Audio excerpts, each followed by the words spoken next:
السلام عليكم اخواتي وحبايبي، اخباركم ايه؟ يا رب كلكم تكونوا بخير. قبل ما نبدا فيديو النهارده، اول حاجه بعتذر للاخت اللي طلبت مني الوصفه دي، لانها بقالها 3 شهور طالبه مني الوصفه دي وانا بنسى لحد اخر فيديو. كانت بتفكرني بالوصفه، فانا كنت الحقيقه يعني محرجه منها جدا. علشان كده قمت على طول في نفس اليوم جهزت الزيت اللي هنعمل منه الوصفه دي. هي كانت عايزه وصفه لصابون البشره، يعني تكون صابونه مرطبه ومغذيه وبتنضف بعمق وريحتها حلوه ورغوتها كتير، يعني كل المميزات اللي بتكون في الصابون الجاهز بالظبط. النهارده هنعملها ان شاء الله مع بعض بالتفصيل وبطريقه سهله جدا، وهقول لك على اختيارات كتير قوي، اختاري منها اللي يناسبك او اللي متوفر عندك. طبعا الزيت ده انا جهزته يوم ما قريت تعليق بالظبط. انا كنت ناقعه الكميه دي في قشور فواكه، مجموعه من الفواكه هتشوفيها دلوقتي معايا، مع قشور الليمون، قشر تفاح على قشر موز على قشر كانتالوب، يعني كل الفاكهه اللي بيبقى لها ريحه قويه. انا خدت القشور بتاعتها غسلتها ونشفتها وضفتها على الزيت. ساعة ما قريت تعليقك بالظبط قمت حطيتها على النار زي ما انت شايفه كده، غليتها غلوه واحده بس، وبعدين طفيت النار. قبل ما اطفي النار ضفت كيس الشاور ده كيس شاور جل وزنه 45 جرام، بيكون ب2 جنيه، متوفر جدا. انت عندك شاور بتستعمليه في الاستحمام، خدي منه في المرحله دي 4 معالق. هديله تقليبتين وهطفي النار وهسيبه لتاني يوم الصبح. هيبقى بالشكل ده، كل الرغوه اللي كانت على الوش بقى تريم زي ما انت شايفه، انا شلتها كلها. وبعد كده هصفي الزيت ده مرتين. طبعا انت ممكن ما يكونش عندك زيت جاهز بالشكل ده وبالاضافات دي، عندك زيت عادي محمره فيه بطاطس، حلو قوي مناسب لصابون البشره جدا، عشان بيكون فيه كميه كبيره من النشا اللي بيكون موجود في البطاطس نفسها، فبيكون مناسب لصابون البشره. هتجيبي منه نفس الكميه دي بكوبايه الشاي العاديه، هناخد 3 كوبايات. طيب انا ما عنديش زيت محمره فيه بطاطس ولا عندي زيت عامله فيه الشغل اللي انت عاملاه ده، هتعملي ايه؟ هتجيبي زيت مستعمل عادي بس حالته كويسه، يعني انت استعملتيه مره او مرتين بالكتير، وتاخدي منه كوبايتين ونص، والنص اللي فاضل هيبقى يا اما دهن يا اما زبده يا اما سمنه يا اما زيت زيتون. عندك 4 اختيارات. طيب انا ما عنديش ال4 اختيارات دول، يبقى هتجيبي برضو 3 كوبايات زيت مستعمل استعمال خفيف، مصفيهم كويس قوي، وهتشتغلي معانا الخطوات كلها. وهتيجي قبل ما تصب الصابون تضيفي معلقتين من زيت اللوز المر، او معلقتين من زيت الخروع، او معلقتين من زيت جوز الهند. كده تمام. كم اختيار عندك اهو. على فكرة صابون البشرة اضافاته كتير قوي، تقدري تختزليهم في اضافتين 2 بس، اللي هي الدهن او السمنة او الزبدة. هنا معايا بنفس الكوبايه اللي عيرت بيها الزيت خدت 3/4 ميه، ويا ريت تكون ميه بارده او متلجه، وضفت عليها 6 معالق كبار من الصودا الكاويه، وهقلبهم وابردهم. ودي خطوه ضروريه جدا عشان تشتغلي شغل مظبوط يعني وتاخدي نتيجه حلوه. هرجع للزيت اللي انا صفيته مرتين، هشيل الشراب ده بيديك النتيجه حلوه قوي. هضيف بقى كيس تاني من الشاور على الكميه دي، كيس وزنه 45 جرام على 3 كوبايات زيت. برضو لو ما عندكيش الاكياس دي هتحط 4 معالق من الشاور اللي انت بتستعمليه، بس الاكياس دي متوفره في كل المحلات بتاعه المنظفات عادي وفي السوبر ماركت العادي. هحط كيس تاني وزنه 30 جرام، يعني حوالي معلقتين كمان، تقدر تقولي من 6 ل7 معالق من الشاور جل على 3 كوبايات زيت. هفضيهم واقلب كويس قوي.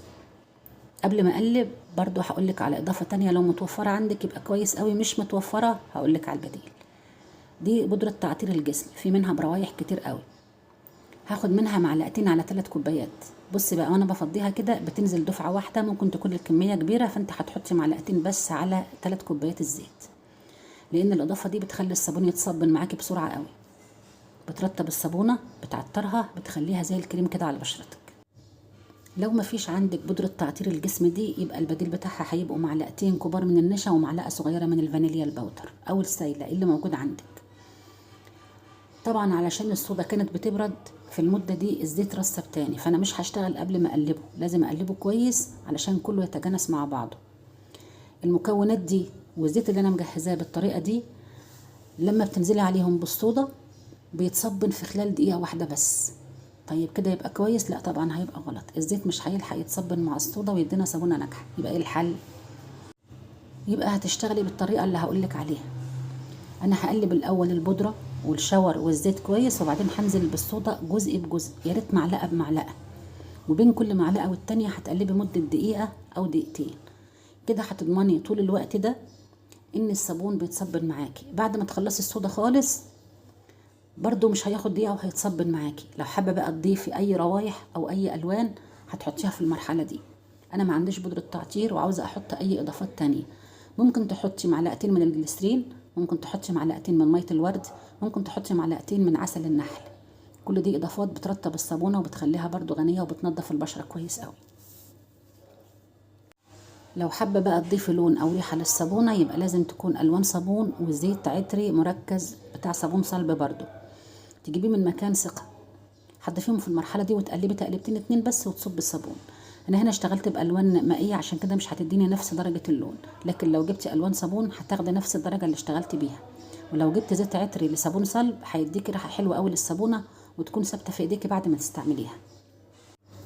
هرجع افكرك تاني ان الصابون بالاضافات دي والزيت اللي احنا مجهزينه بالاضافات دي بيتصبن في خلال دقيقه بالظبط. فانت لازم تشتغلي بالصودا زي ما انا علمتك كده، خطوه خطوه واحده واحده، وبين كل مره ومره بتقلبي شويه حلوين كده هتاخدي نفس الوصفه بنفس النتيجه ان شاء الله. شوفي بقى 3 كوبايات زيت هيدوكي كام قطعه صابون وحجمها هيكون عامل ازاي. وشوفي انت بتروحي تشتري قطعه صابون البشره، القطعه اللي هي بتكون احسن حاجه بكام واللي هي ارضى حاجه بكام، واحسبي الفرق واكتبي لي في التعليقات ان شاء الله. انت استمتعتي جدا وانت بتصنعيه وهتكوني فخوره بنفسك جدا ان انت اللي عامله حاجه زي دي. انت بتمنعي جريمه وبتمنعي ضرر، انت بتوفري لنفسك وبتريحي ميزانيتك، انت بتستفيدي من كل النواحي. كملي بقى كل المميزات دي لما تصبري على الصابونه وتديها وقت طويل، تاخدي صابونه طبيعيه فعلا، صابونه بطريقه اجدادنا اللي كانوا بيعملوا الصابون البلدي الطبيعي العادي بزيت وصودا وميه بس. عايزه تدلعي الصابون هتحطي له سنه لون وسنه ريحه، معلقه نشا ترطب وخلاص، قطعه دهن، قطعه زبده، قطعه سمنه، شويه زيت زيتون. كل دي حاجات هتخلي الصابونه بتاعتك مرطبه وغنيه وبتنظف بعمق جدا للبشره. كملي بقى كل المميزات دي انك تسيبيها وتنسيها، مش بس شهر زي ما بنقول كتير، لا ده شهر ده اقل حاجه. لا انت هتستعمليها بقى لشعرك ولجسمك، يعني كل اللي ما تتقالي عليها كل ما تاخدي حاجه مميزه، حاجه مختلفه، حاجه امنه، حاجه بتنظف، حاجه بترغي، حاجه ببلاش، حاجه بتوفر، حاجه بتخليكي مستمتعه وانت بتعمليها، بتكوني فخوره وانت بتعمليها. مش عارفه اعدد لك مميزات كتير لاعاده تدوير الزيت المستعمل اللي معظمنا بيرميه. لو تعرفي اي حد بيرميه او بيبيعه انصحيه، علميه يعمل صابون، شاركيه، اعملي الصابون انت واقسموه مع بعض بالنص، انت كلفي عليه وهو يجمع لك الزيت، تقدروا تستفيدوا بالزيت وتدوا لجيرانكم ولاخواتكم ولكل اسركم.